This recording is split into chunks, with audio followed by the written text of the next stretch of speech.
الله وبركاته نحمده ونصلي على رسوله الكريم أما بعد ইসলামী আন্দোলন বাংলাদেশ মনোনীত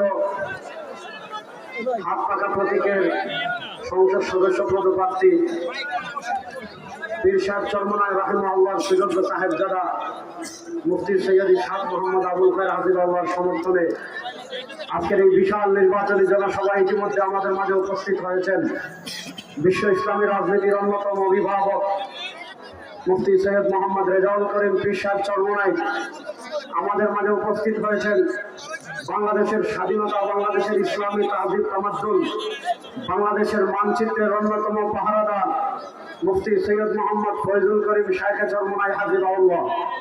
জাতীয় নেতৃবৃন্দ গুরুত্বপূর্ণ বক্তব্য রাখবেন। আমি সংক্ষেপে দু চারটা কথা বলবো।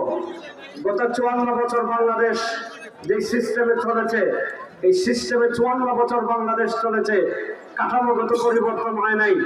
আরো 54,000 বছর যদি এই সিস্টেমে চলে, বাংলাদেশ থেকে এক দুর্নীতিবাজকে আমরা সরাবো, এই দুর্নীতিবাজের জায়গায় আরেক দুর্নীতিবাজ দ্রুত চলে আসে।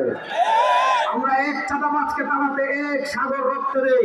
দেখা যায় চাঁদাবাজ যেদিন পালায়, রাত পেরিয়ে পরের দিন সকাল হওয়ার আগে তার চেয়ে বড় চাঁদাবাজের জন্ম হয়ে যায়। আমরা স্পষ্ট করে বলি, বিএনপি ক্ষমতায় যাওয়ার স্বপ্ন দেখছেন। বিএনপিকে আমরা 2001 থেকে 2006 পর্যন্ত বাংলাদেশের ক্ষমতায় দেখেছি।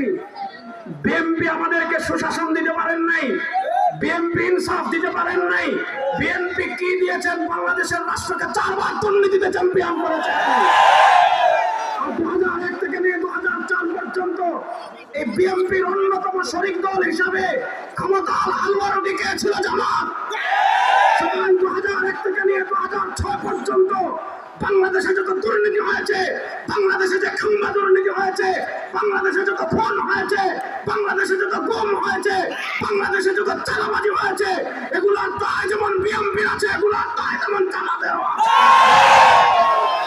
পূর্বে যারা বাংলাদেশকে দুর্নীতিতে চ্যাম্পিয়ন করেছে, সেই দুর্নীতিবাজকে বাংলাদেশে আবার ক্ষমতায় দেখতে চান। আরেক দল আছে যাদেরকে আমরা সারা জীবন দেখেছি ইকামতে দ্বীনের কথা বলতেন, যারা আল্লাহর জমিনে আল্লাহর দ্বীন বিজয়ের কথা বলতেন। আজকের দুনিয়ার সামান্য ক্ষমতার গন্ধ পেয়ে আপনারা ইকামতে দ্বীন বাদ দিয়ে দিয়েছেন, শরিয়া বাদ দিয়ে দিয়েছেন। যারা দুনিয়ার সামান্য স্বার্থে শরিয়া বাদ দিতে পারে, তারা ক্ষমতার জন্য বাংলাদেশকেও আমেরিকার কাছে বিক্রি করে দিতে পারে।